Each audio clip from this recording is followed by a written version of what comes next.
10वीं बोर्ड परीक्षा 2024 कक्षा 10 की सामाजिक विज्ञान का जो पेपर है वो आपके 16 मार्च 2024 को होगा। उसके लिए बोर्ड ने जो अपना पेपर है वो जारी कर दिया है। इस पेपर के अनुसार सेम टू सेम पेपर आपका जो 16 मार्च को आपको परीक्षा में इसका ऐसा पेपर आपको देखने को मिलेगा।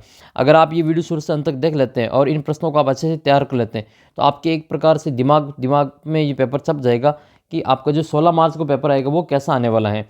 तो वीडियो को शुरू से अंत तक देखना ताकि आपको ये पता चलेगा कि किस टाइप के कौन कौन से कितने नंबर के कितने क्वेश्चन आने वाले हैं। साथ ही इससे पहले मैंने आपके लिए वीडियो अपलोड कर रखा है। आपके जो ब्लू प्रिंट है, बोर्ड के द्वारा जो जारी ब्लू प्रिंट है कि आपके जो 15 ऑब्जेक्टिव क्वेश्चन आएंगे अबसदा वाले, ठीक है, वो MCQ क्वेश्चन आपके कौन कौन से पार्ट से आने वाले हैं। साथ आपके रिक्त स्थान आएंगे वो कौन कौन से पार्ट से पूछे जाएंगे। आप उन्हीं प्रश्नों को उन्हीं पार्टों को तैयार करेंगे तो आपके जो 80 में से 80 नंबर आप जो आराम से उस वीडियो को देख के प्राप्त कर सकते हैं। तो वो वीडियो भी आप ज़रूर देख लेना, उसका भी लिंक आपको वीडियो के नीचे डिस्क्रिप्शन बॉक्स में मिल जाएगा। और उम्मीद करता हूँ आपकी हिंदी का पेपर काफ़ी अच्छा गया होगा। आपने ऐप के ऊपर टेस्ट भी दिया होगा। आपको इसी प्रकार से सामाजिक के भी टेस्ट आपको ऐप के ऊपर बिल्कुल फ्री में उपलब्ध हैं, जिनका लिंक इस वीडियो के नीचे आपको डिस्क्रिप्शन बॉक्स में मिल जाएगा। तो आप ऐप के ऊपर वो टेस्ट बिल्कुल फ्री में आपके लिए हैं, तो उन टेस्ट को आप ज़रूर देना। तो आइए अब आपका जो बोर्ड के द्वारा जो पेपर जारी किया गया था उसका जो पेपर पैटर्न के अनुसार आपके 16 मार्च को पेपर आएगा, तो वो वाला पेपर एक बार हम ज़रूर देख लेते हैं। 80 नंबर का पेपर आएगा। अगर आपने वीडियो शुरू से अंत तक देखा तो निश्चित रूप से जो आप 80 में से जो 75 नंबर है जो आप आराम से जो प्राप्त कर जाएंगे। इसके अलावा आपके ये वाला जो पेपर है इसकी PDF आपको अपने ऐप के ऊपर मिल जाएगी। ऐप को डाउनलोड कर लेना और ऐप के ऊपर आपको जो शेखावटी मिशन 100 वाली जो PDF है, शेखावटी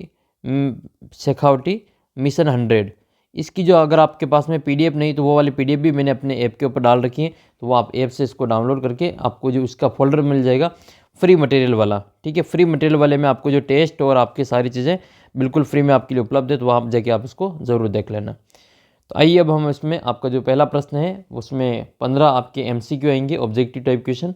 तो वो कौन कौन से आएंगे वो हम देख लेते हैं। पहला प्रश्न आपके सामने है कि प्रथम विश्व युद्ध की शुरुआत कब हुई थी। तो ऑप्शन इसका 1914, 1918, 1929, 1939 या 1914। तो इसका जो सही आंसर है हो जाएगा आपके 1914। तो प्रथम विश्व युद्ध की शुरुआत कब हुई थी, वो 1914 में हुई थी। अगला प्रश्न आपका ये है, दूसरा प्रश्न है कि बारदोली सत्याग्रह का नेतृत्व किसने किया था। महात्मा गांधी ने, भगत सिंह ने, राजेंद्र प्रसाद ने। तो इसका उत्तर आपके जो ऑप्शन ब है सरदार वल्लभ भाई पटेल ने। सरदार वल्लभ भाई पटेल को भारत का लौह पुरुष भी कहा जाता है, इनको भारत का लौह पुरुष कहा जाता है। देखो आपके आने वाले जो पेपर्स हैं तो आपके 16 तारीख को ये हो जाएगा। इसके बाद में 20 तारीख को आपके विज्ञान का है और 27 तारीख को आपके जो गणित का है। अब आपके तीनों ही पेपर के लिए आपको बहुत ही शानदार पेपर है वगैरह और आपकी तैयारी यहाँ पे करवाई जाएगी ताकि आप जो अच्छा स्कोर कर सकें। इसके लिए आपको कुछ नहीं करना है, चैनल को सब्सक्राइब करना है और अपना जो एंड्रॉइड ऐप है इसको डाउनलोड करना है ताकि आप वहाँ पर बिल्कुल फ्री में टेस्ट भी दे सकें। तीसरा प्रश्न आपके कि भाप के इंजन का आविष्कार किसने किया। तो ये जेम्स वाट ने किया था। इसका उत्तर हो जाएगा आपके जेम्स वाट। अ वाला उत्तर इसमें सही हो जाएगा। चौथा क्वेश्चन है कि 1780 में प्रकाशित बंगाल गजट जो पत्रिका थी वो कैसी पत्रिका थी। तो वो कैसी पत्रिका थी, वो साप्ताहिक पत्रिका थी। इसका उत्तर करेंगे साप्ताहिक। नेक्स्ट क्वेश्चन है, भारत के क्षेत्रफल का कितना प्रतिशत भाग पठारी क्षेत्र के अंतर्गत आता है। तो इसका उत्तर हो जाएगा आपके 27%। नेक्स्ट है, सरिस्का बाघ रिजर्व कहाँ स्थित है। तो ये अपने राजस्थान में स्थित है। राजस्थान का भी एक जिला है अलवर जिला, उस अलवर जिले में ये सरिस्का अभयारण्य टाइगर रिजर्व स्थित है। नेक्स्ट क्वेश्चन है सातवां, भारत का चीनी के उत्पादन में विश्व में कौन सा स्थान है। तो अपन जो शुगर प्रोडक्शन में आपकी जो सेकंड स्थान है इसका भारत का, तो दूसरा स्थान इसमें लिखेंगे। नेक्स्ट है फिर आपके जल परिवहन का प्रकार है। तो ये आपके समुद्री परिवहन हुए, जल परिवहन का प्रकार है समुद्री परिवहन। अगला प्रश्न है फिर आपके सिंहली किस देश की भाषा है। तो सिंहली जो भाषा है वो राजभाषा कौन से देश की। तो वो श्रीलंका की राजभाषा है। अच्छा, अपने देश की राजभाषा कौन सी है, कमेंट करके बताना कि भारत की जो राजभाषा है वो कौन सी है। भारत की राजभाषा कौन सी भाषा है, कमेंट करके ज़रूर बताना। नेक्स्ट क्वेश्चन है, अच्छा बेल्जियम्स की राजधानी तो आपको पता ही होगा ब्रुसेल्स। नेक्स्ट है, संविधान की 8वीं अनुसूची में दर्ज भाषाओं की संख्या कितनी है। तो इसका उत्तर करेंगे हम इसमें 22 भाषाओं को इसमें मान्यता प्राप्त है और 8वीं अनुसूची जो है वो भाषाओं की मान्यता प्राप्त से संबंधित है। 11वां प्रश्न है, 2011 की जनगणना के अनुसार भारत का लिंगानुपात कितना था। तो इसका उत्तर करेंगे हम 900 943। 943 क्या होता है, ये लिंगानुपात होता क्या है, तो प्रति 1000 पुरुषों पर महिलाओं की जो संख्या है, 1000 पुरुषों पर कितने महिला हैं, वो टोटल जो नंबर है वो आपके लिंगानुपात कहलाती है। तो भारत का कितना है, 943 है। अगला प्रश्न आपके हैं कि इनमें से कौन सा बहुजन समाज पार्टी का एक संस्थापक है, तो इसका उत्तर करेंगे हम इसमें मान्यवर कांशीराम। इसका उत्तर हो जाएगा आपके मान्यवर कांशीराम जी। इसके अलावा आपको एक ज्योतिबा फुले के बारे में ध्यान रखना है, इनके द्वारा जो स्थापित संस्था का नाम क्या था, कौन सी समाज की इन्होंने स्थापना की थी। नेक्स्ट क्वेश्चन है फिर आपकी क्वेश्चन नंबर 13। एक वस्तु का अधिकांशतः प्राकृतिक प्रक्रिया से उत्पादन किस क्षेत्र की गतिविधि है, तो ये आपके जो प्राथमिक क्षेत्र की गतिविधि है। ऋण के औपचारिक स्रोतों में शामिल नहीं है, तो इसमें साहूकार शामिल है। बाकी देखो बैंक होता है, सहकारी समितियां होती हैं, लेकिन साहूकार इसमें शामिल नहीं है। अगला प्रश्न अपना, अंतर्राष्ट्रीय व्यापार से संबंधित नियमों को निर्धारित कौन करता है, तो ये WTO करता है।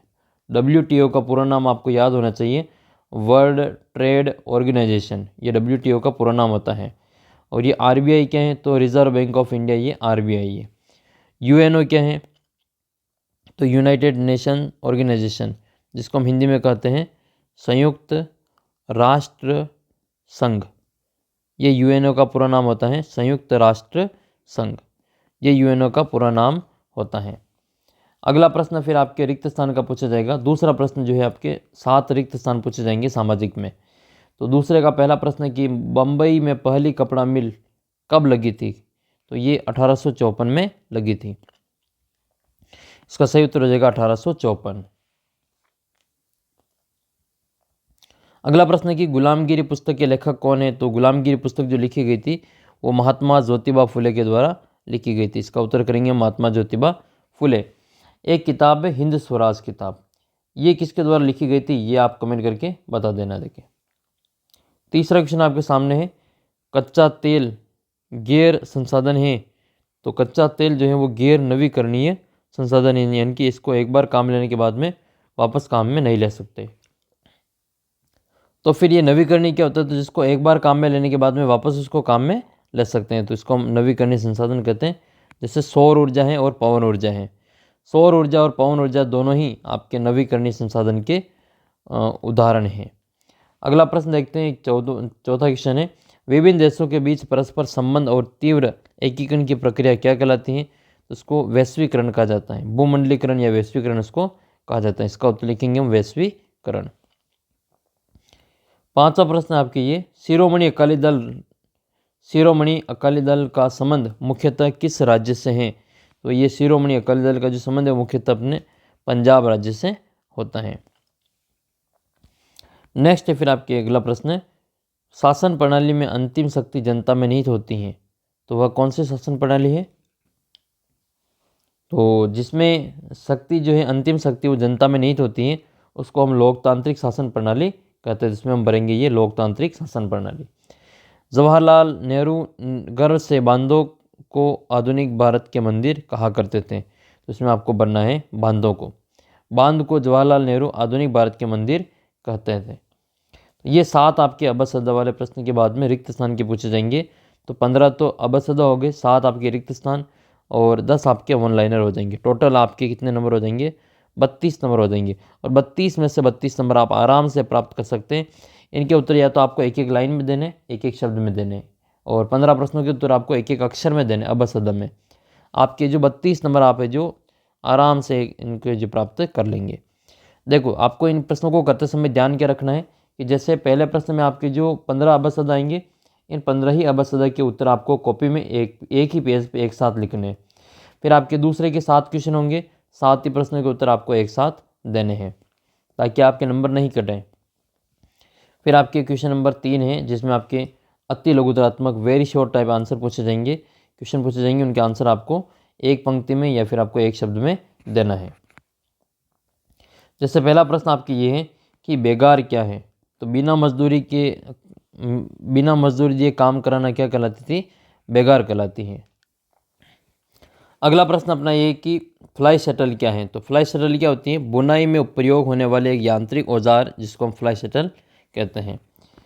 अगला प्रश्न आपके ये है कि स्पिनिंग जेनी का आविष्कार किसने किया था। तो ये स्पिनिंग जेनी का जो आविष्कार किया था वो जेम्स हरग्रीव्स के द्वारा किया गया था। इसका उत्तर लिखेंगे जेम्स हरग्रीव्स। नेक्स्ट क्वेश्चन है अपना ये क्वेश्चन नंबर 4 कि सरकार के विभिन्न अंगों के नाम लिखिए। सरकार के कौन कौन से अंग है? विधायिका है, कार्यपालिका है और न्यायपालिका है। तो उत्तर है इसमें आपके तीनों ही इसमें लिखने नाम। वर्ण व्यवस्था से आप क्या समझते हैं? वर्ण व्यवस्था के बारे में बताना है। तो वर्ण व्यवस्था क्या होती है? वर्ण व्यवस्था कर्म के आधार पर जो समाज को 4 वर्णों में जैसे ब्राह्मण, क्षत्रिय, वैश्य और शूद्र में विभाजित किया गया है, इस व्यवस्था को जो वर्ण व्यवस्था कहा जाता है। अगला प्रश्न आपके ये छठा प्रश्न है ये कि राजनीतिक दलों को मान्यता और चुनाव चिन्ह कौन आवंटित करता है? जो राजनीतिक दल हैं उनको मान्यता कौन देता है, उनको चुनाव चिन्ह कौन देता है? तो राजनीतिक दलों को जो चुनाव चिन्ह आवंटित करने का कार्य करता है, मान्यता देने का कार्य करता है, वो निर्वाचन आयोग करता है। निर्वाचन आयोग जिसको हम चुनाव आयोग भी कहते हैं, ठीक है, ये निर्वाचन इलेक्शन कमीशन ये काम करता है। अच्छा, चुनाव चिन्ह की बात करें तो आप कमेंट करके बताना कि एक तो बीजेपी का जो चुनाव चिन्ह है वो क्या है। आप सभी को पता होना चाहिए बीजेपी का चुनाव चिन्ह क्या है।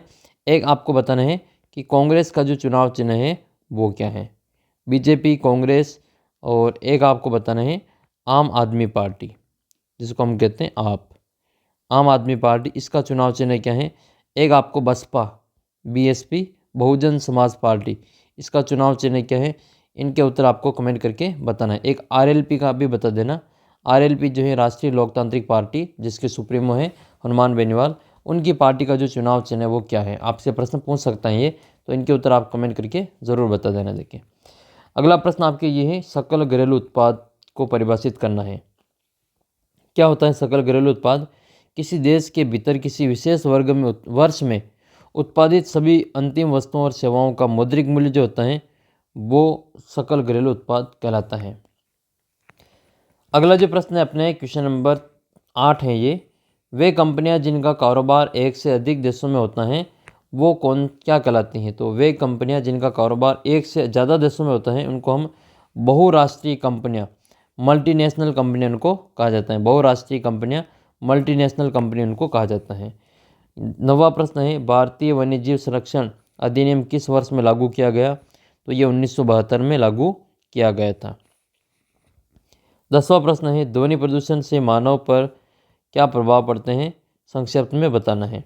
तो ध्वनि प्रदूषण से खिन्नता आती है, उत्तेजना के साथ साथ श्रवण अक्षमता, हृदय गति, रक्तचाप आदि जैसी बीमारियां हो जाती हैं। तो इस प्रकार से अब तक हमने जो आपके 15, 7, 22 और 10, 32 नंबर के प्रश्न कवर कर लिए हैं 13 मिनट में। तो आपको काफ़ी फ़ायदा मिलेगा अगर आप ये जो वीडियो आगे तक और देखेंगे, तो इन सभी प्रश्नों की आपकी जो अच्छे से तैयारी हो जाएगी ताकि आपका जो परीक्षा में आप अच्छे से लिख पाएंगे।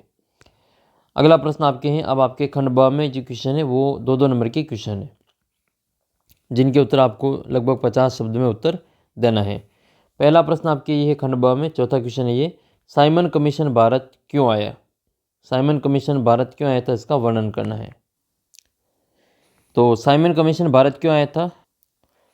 तो इसका उत्तर लिखेंगे हम इसमें कि राष्ट्रीय आंदोलन के जवाब में गठित किए गए साइमन कमीशन को भारत में संवैधानिक व्यवस्था की कार्यशैली का अध्ययन करना था, उसके बारे में सुझाव देने थे। तो 1928 में भारत पहुंचे इस साइमन कमीशन के सभी सदस्य अंग्रेज होने के कारण भारतीयों ने इसका विरोध किया था। ठीक है, ये भारत क्यों आया था? तो राष्ट्रीय आंदोलन के जवाब में जो गठित किया गया था इस कमीशन को, और ये संवैधानिक व्यवस्था की कार्यशैली को अध्ययन करने के लिए यहाँ पे आया था, उसके बारे में सुझाव देने के लिए आया था। लेकिन इसमें एक कारण ये विरोध का कारण एक था कि इसमें सभी अंग्रेज थे, इसमें एक भी भारतीय सदस्य शामिल नहीं था, इस कारण है जो इसका विरोध किया गया था। 5वां प्रश्न है कि मॉडर्न संस्कृति ने भारत में राष्ट्रवाद और विकास में क्या योगदान दिया? कोई 2 बिंदु बताना है। तो इसका उत्तर हो जाएगा आपके भारत में राष्ट्रवाद के विकास में मॉडर्न संस्कृति का योगदान। आपको 1 से 2 पॉइंट बना के लिखने हैं। पहला पॉइंट तो ये हो जाएगा कि गरीबों के लिए पुस्तकें उपलब्ध होना। मॉडर्न संस्कृति के प्रभाव से ही जो 19वीं सदी में शहरों में काफ़ी सस्ती किताबें चौक चौराहों पर बेची जाने लगी, जिसके चलते गरीब लोग भी बाज़ार से उन्हें खरीद करने की स्थिति में आ गए थे। दूसरा ये कि सार्वजनिक पुस्तकालय बन गए थे। मुद्रण संस्कृति के प्रभाव से शहरों और कस्बों में सार्वजनिक पुस्तकालय भी खुले, जिससे कि किताबों की पहुंच बढ़ी है। अगला प्रश्न आपका ये है कि सत्ता की साझेदारी क्यों ज़रूरी है, कोई 2 तर्क दीजिए। तो पहला तर्क आप ये दे सकते हैं कि लोकतंत्र में राजनीतिक हिंसा और राजनीतिक अस्थिरता से बचने और राजनीतिक व्यवस्था के स्थायित्व हेतु सत्ता की साझेदारी आवश्यक है। सत्ता की साझेदारी मतलब आपका पार्टिसिपेट होना आवश्यक है। फिर आपके अगला है कि इस लोकतंत्र में सभी समूह सत्ता की साझेदारी के माध्यम से शासन व्यवस्था से जुड़े रहते हैं, जिससे इनमें कार्यकुशलता बनी रहती है।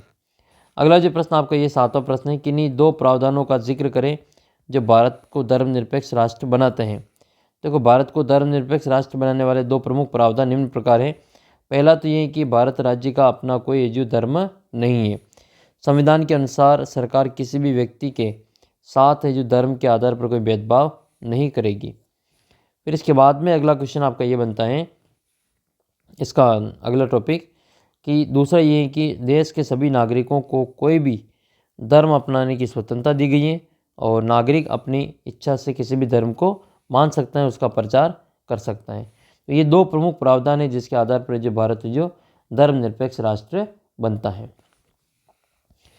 8वां क्वेश्चन है कि राजनीतिक दलों में सुधार है तो कोई 2 बिंदुओं का उल्लेख करना। तो राजनीतिक दलों के नियमित संगठन चुनाव को अनिवार्य करवाया जाए, उनके जो संगठनात्मक चुनाव है वो अनिवार्य किए जाने चाहिए। दूसरा ये है कि राजनीतिक दलों के लिए आयकर रिटर्न भरना अनिवार्य किया जाए। लोकतंत्र की कोई 2 आर्थिक उपलब्धियां बताइए। लोकतंत्र के कारण आर्थिक उपलब्धि क्या है वो बतानी। पहले तो ये कि गरीब मुल्कों में आर्थिक विकास में लोकतंत्र तानाशाही शासन से बेहतर है। यानी कि जो देश गरीब हैं वहाँ पर जो आर्थिक विकास के लिए लोकतंत्र जो होता है वो तानाशाही शासन से कई गुना बेहतर अच्छा होता है। दूसरा ये कि लोकतंत्र जनता का कोई भी व्यवसाय पैसा अपनाने तथा जहाँ चाहे वहाँ निवेश करने का अधिकार देता है, जबकि तानाशाही सरकार में ऐसा नहीं होता है। सरकार जो तानाशाह चाहता है वही कार्य करना पड़ता है। 10वां प्रश्न है कि धारणीता विकास के लिए क्यों महत्वपूर्ण है।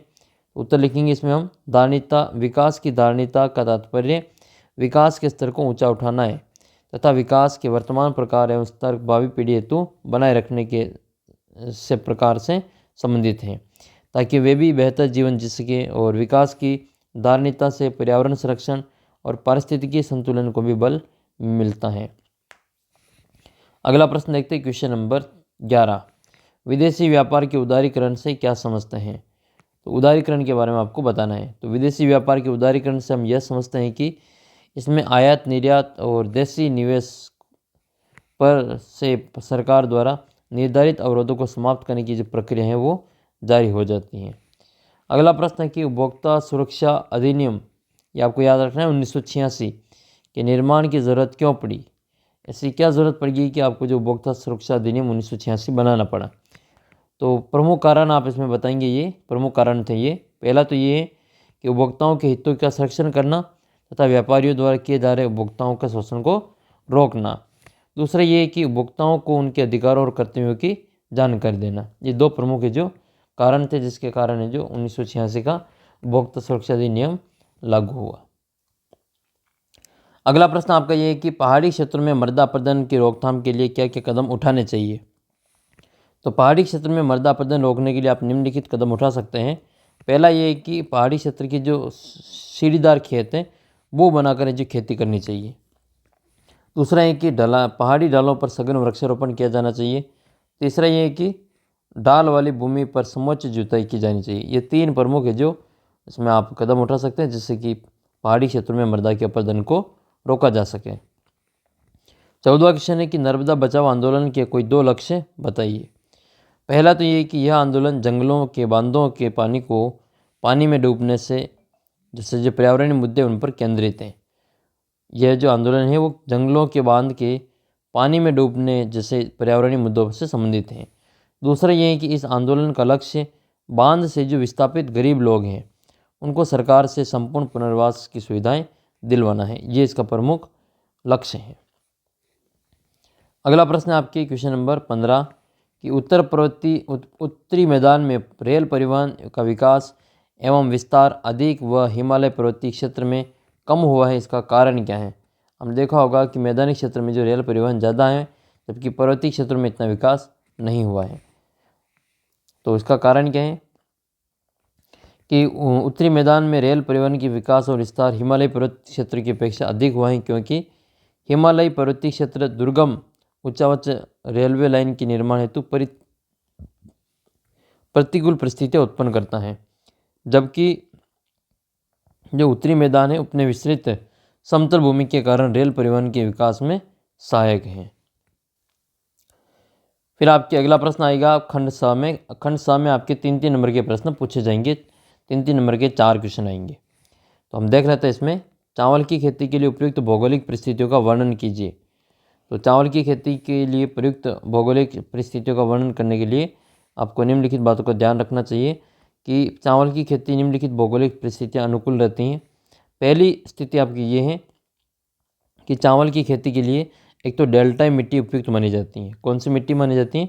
डेल्टाई मिट्टी उपयुक्त मानी जाती हैं। दूसरा ये कि चावल की खेती के लिए बोने से लेकर काटने तक की अवधि उच्च तापमान इनकी लगभग 25 डिग्री सेल्सियस से ऊपर होना चाहिए। तीसरा ये है कि चावल की कृषि के लिए 100 सेंटीमीटर से अधिक वर्षा और अधिक आर्द्रता की आवश्यकता होती है। चावल का पौधा है जो 60 से 90 दिन तक जल में डूबा रहना चाहिए। कम वर्षा वाले क्षेत्रों में इसे सिंचाई करके उगाया जाता है। अगला प्रश्न आपके ये है कि गहन जीविका कृषि को समझाते हुए इसकी समस्याओं को बताइए। तो गहन जीविका क्या है देख लेते हैं। गहन जीविका का मतलब ये है कि गहन जीविका कृषि श्रम गहन खेती हैं, जहाँ अधिक उत्पादन के लिए अधिक मात्रा में जैव रासायनिक निवेशों और सिंचाई के साधनों का प्रयोग किया जाता है। समस्या क्या क्या है इस प्रकार की कृषि की? तो गहन जीविका कृषि क्षेत्रों में कृषि भूमि पर जनसंख्या का दबाव अधिक है। भूस्वामित्व में विरासत के अधिकार के कारण पीढ़ी दर पीढ़ी जो है जोतों का आकार वो छोटा और अलाभप्रद होता जा रहा है। किसान वैकल्पिक रोजगार के अभाव में सीमित भूमि पर से अधिक पैदावार लेने में कोशिश करते हैं। तो ये प्रमुख है जो आपके गहन जीविका कृषि की समस्या है। अगला प्रश्न आपका ये कि 1929 में महामंदी को समझाते हुए 2 कारण का उल्लेख कीजिए।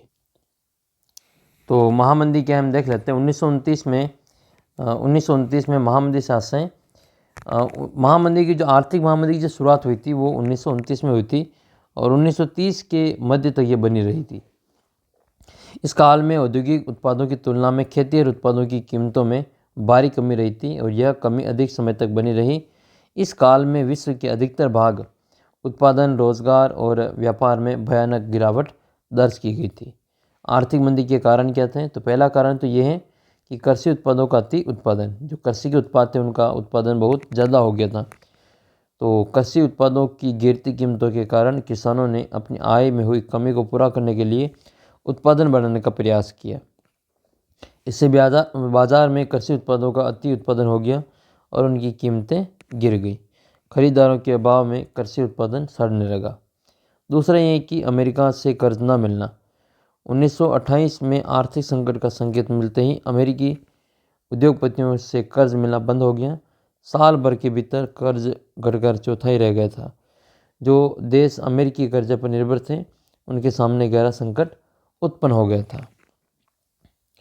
फिर आपको बताना है गिरमिटिया प्रथा का अर्थ क्या होता है और अध्याय में आए हुए विवरणों के आधार पर उनके हालात के बारे में बताना है। गिरमिटिया प्रथा क्या होती है देख लेते हैं। गिरमिटिया प्रथा क्या होती है? गिरमिटिया प्रथा 19वीं सदी में भारत और चीन के लाखों गिरमिटिया अनुबंधित जो मजदूर होते हैं उनको गिरमिटिया कहते हैं। लाखों मजदूरों को बागानों, खादानों और सड़क और रेलवे निर्माण परियोजनाओं में काम करने के लिए दूर दूर देशों में ले जाया गया था।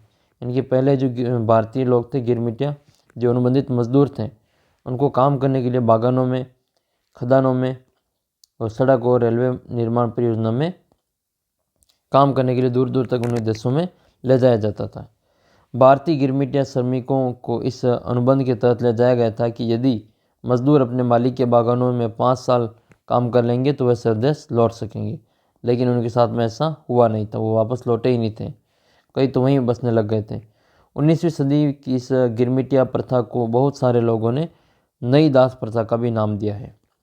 नई जगह की जो जीवन है, नई जगह की जीवन और कार्य की परिस्थितियाँ वो कठोर थी। मजदूरों के पास कानूनी अधिकार कहने भर को भी नहीं थे। ज़्यादातर गिरमिटिया श्रमिक अनुबंध समाप्त हो जाने के बाद भी वापस नहीं लौटे और इन मज़दूरों ने ज़िंदगी बसर करने के लिए अपने तरीके निकाल लिए थे। पहला तरीका तो ये है कि वो बहुत सारे जो गिरमिटिया समुदाय के लोग थे वो गिरमिटिया वाले सारे के सारे भागकर जंगलों में चले गए थे। दूसरा ये है कि बहुत ने अपनी पुरानी और नई संस्कृतियों का मिश्रण करते हुए अभिव्यक्ति के नए रूप में उनको खोज लिया। होसे और चटनी म्यूजिक इनके प्रमुख उदाहरण हैं। अगला प्रश्न है फिर आपकी क्वेश्चन नंबर 28 से संघीय व्यवस्था की प्रमुख विशेषताओं का वर्णन कीजिए। तो संघीय व्यवस्था की प्रमुख विशेषताएं कौन कौन सी देख लेते हैं। एक तो इसमें दोहरा शासन होता है, एक शक्तियों का बंटवारा हो जाता है, लिखित और कठोर संविधान है, स्वतंत्र एवं सर्वोच्च न्यायालय से संबंधित है। तो संघीय व्यवस्था के बारे में पहली व्यवस्था है विशेषता है आपके दोहरा शासन। तो संघात्मक सरकार में दोहरा शासन प्रबंध होता है। एक केंद्रीय शासन का होता है, दूसरा प्रांतों का शासन होता है। दूसरा है आपके बिंदु ये शक्तियों का बंटवारा। देखो आपको भी उत्तर ऐसे पॉइंट बनाकर ही लिखने हैं। तो शक्तियों का बंटवारा, संघात्मक सरकार में संविधान द्वारा शक्तियों का बंटवारा केंद्र और राज्यों के बीच में किया जाता है। दोनों ही सरकारें अपने अपने अधिकार में स्वतंत्र होती हैं। फिर आपके अगला टॉपिक है ये लिखित और कठोर संविधान। संघात्मक शासन व्यवस्था में संविधान लिखित और कठोर होता है। स्वतंत्र और सर्वोच्च न्यायालय, संघात्मक शासन में केंद्र तथा प्रांतों के आपसी विवादों को निपटाने और संविधान के मौलिक प्रावधानों की सुरक्षा करने के लिए एक स्वतंत्र तथा सर्वोच्च न्यायपालिका की स्थापना की जाती है। अगला प्रश्न आपके हैं कि बेरोजगारी से क्या अभिप्राय है। बेरोजगारी के दो प्रकारों का उल्लेख कीजिए। बेरोजगारी कहते किसको है। तो बेरोजगारी का मतलब ऐसी व्यवस्था से है जिनमें व्यक्ति काम करने के योग्य तो है, काम करना भी चाहता है, लेकिन उसे काम नहीं मिलता है, इसको बेरोजगारी कहा जाता है। बेरोजगारी के दो प्रमुख प्रकार हैं। एक तो खुली बेरोजगारी। तो खुली बेरोजगारी में क्या होता है, खुली बेरोजगारी का तात्पर्य उस स्थिति से है जिसमें योग्य व्यक्ति प्रचलित मजदूरी दर पर कार्य करना चाहता है परंतु उसे काम नहीं मिल पाता। यानी कि व्यक्ति काम करना तो चाहता है लेकिन उसको काम मिल नहीं रहा है। तो इस प्रकार की जो बेरोजगारी है उसको खुली बेरोजगारी कहा जाता है। फिर आपकी दूसरे नंबर की बेरोजगारी है प्रच्छन्न या फिर छिपी हुई बेरोजगारी। प्रच्छन्न बेरोजगारी वह बेरोजगारी है जिसमें लोगों की योग्यता के अनुरूप पूरा काम नहीं मिल पाता है और वे रोजगार पर तो लगे होते हैं परंतु उत्पादन में उनका कोई योगदान नहीं होता है। फिर आपके खंड द में आएगा आपके 4 नंबर के 3 प्रश्न। तो ये आपके जो प्रश्न नंबर 20 हैं इसमें भी आपके 4 नंबर के 2 क्वेश्चन पूछे जाएंगे। टिप्पणी लिखनी है, वस्तु विनिमय क्या होता है और मुद्रा के कार्य क्या है। तो वस्तु विनिमय देख लेते हैं। वस्तु विनिमय प्रणाली में आवश्यकताओं के दोहरे संयोग का अभाव पाया जाता है जिससे कि संतोषजनक व्यवहार नहीं हो पाता है और इनमें लेन देन भी समय ज़्यादा लगता है। दूसरा है कि वस्तु विनिमय जो प्रणाली है इसमें वस्तुओं और सेवाओं के मूल्य निर्धारण में अत्यंत कठिनाई होती है। तीसरा है कि वस्तु विनिमय प्रणाली में विभाजकता का अभाव पाया जाता है। और इसके चौथा है ये वस्तु विनिमय प्रणाली में वस्तुओं के संग्रह करने में अत्यंत कठिनाई आती है। फिर आपकी दूसरा है आपके मुद्रा के कार्य। मुद्रा के कार्य कौन कौन से देख लेते हैं। मुद्रा के कार्य में एक तो मूल्य का मापन होगा, विनिमय का माध्यम होगा और माध्यम में मुद्रा का कार्य होगा। व्यापार में मुद्रा का कार्य पहला है आपके मूल्य का मापन। तो मुद्रा मूल्य के मापन का कार्य करती हैं। मुद्रा के रूप में विभिन्न वस्तुओं तथा सेवाओं का मूल्य निर्धारण किया जा सकता है।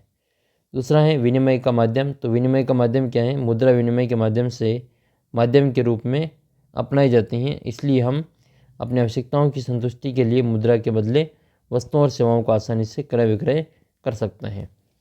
तीसरा यह है कि व्यापार में मुद्रा का कार्य, मुद्रा के द्वारा व्यापारिक क्रियाएं सफलतापूर्वक पूरी की जाती हैं क्योंकि मुद्रा की सहायता से एक स्थान से वस्तुओं का क्रय करके उन्हें दूसरे स्थान पर विक्रय के लिए बेचा जाता है। अगला प्रश्न आपके ये फ्रांसीसी क्रांति के पश्चात फ्रांस में आए बदलावों का विस्तार से वर्णन कीजिए। या फिर इसका दूसरा अथवा हम दे रखा है ब्रिटेन में राष्ट्रवाद का इतिहास है यूरोप से की तुलना में भिन्न किस प्रकार से था वो आपको वर्णन करना है। तो पहले देख लेते हैं ये कि फ्रांसीसी क्रांति के पश्चात फ्रांस में आए बदलावों का वर्णन। तो देखो कौन कौन से इसमें बदलाव प्रमुख आए थे। एक पहला बदलाव तो ये क्रांति जो थी वो 1789 में हुई थी। तो फ्रांस के लोगों में सामूहिक पहचान की भावना पैदा हुई। तो फ्रांस की क्रांति के पश्चात फ्रांसीसी लोगों में निम्न प्रकार की जो सामूहिक पहचान की भावना उत्पन्न हुई थी। सेकंड ये है कि सेकंड वाले में आपको लिखना है कि जिसमें ये लिखना है कि फ्रांसीसी क्रांतिकारियों की पितृभूमि और नागरिक जैसे विचारों ने एक ऐसे संयुक्त समुदाय पर बल दिया जिससे कि एक संविधान के अंतर्गत समान अधिकार प्राप्त हो सके। दूसरा ये है कि एक नया फ्रांसीसी तिरंगा झंडा चुना गया जिसने पहले राष्ट्रीय ध्वज की जगह ले ली थी। तीसरा है कि स्टेट जनरल का चुनाव सक्रिय नागरिकों के समूह में किया जाने लगा और इसका नाम बदल कर क्या कर दिया था, नेशनल असेंबली कर दिया था। एक केंद्रीय प्रशासनिक व्यवस्था चुनी गई जिसमें भूभाग में रहने वाले नागरिकों के लिए समान कानून बनाए गए। पेरिस की फ्रेंच बोली को राष्ट्र की भाषा साझा भाषा बना दिया गया था। सेकंड इसमें आपके ये कि राष्ट्रवाद की अभिव्यक्ति।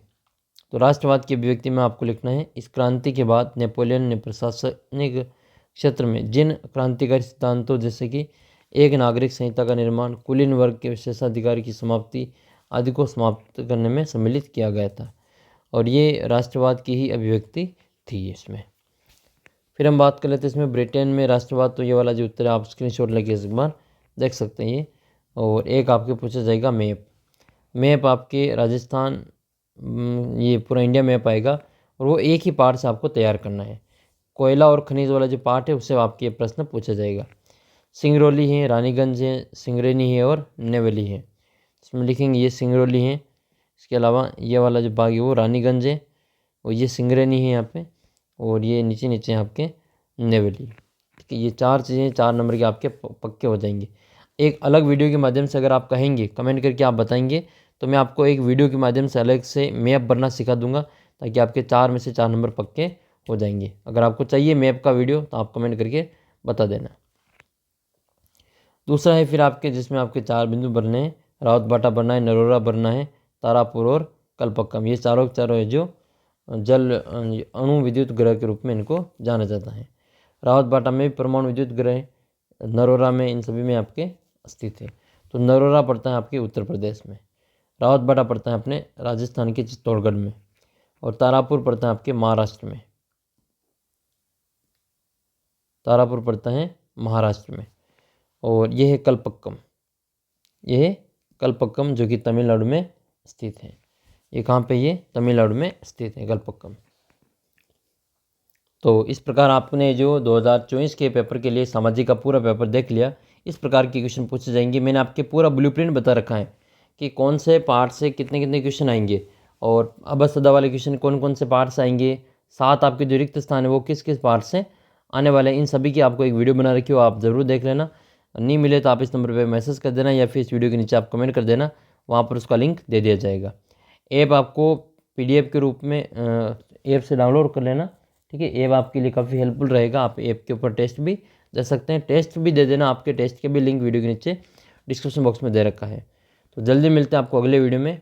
तब तक आप चैनल को सब्सक्राइब करके, और शेखावटी मिशन 100 अगर आपके पास में नहीं है तो आप ऐप से इसको डाउनलोड कर लेना। ऐप के ऊपर मैंने डाल रखी है।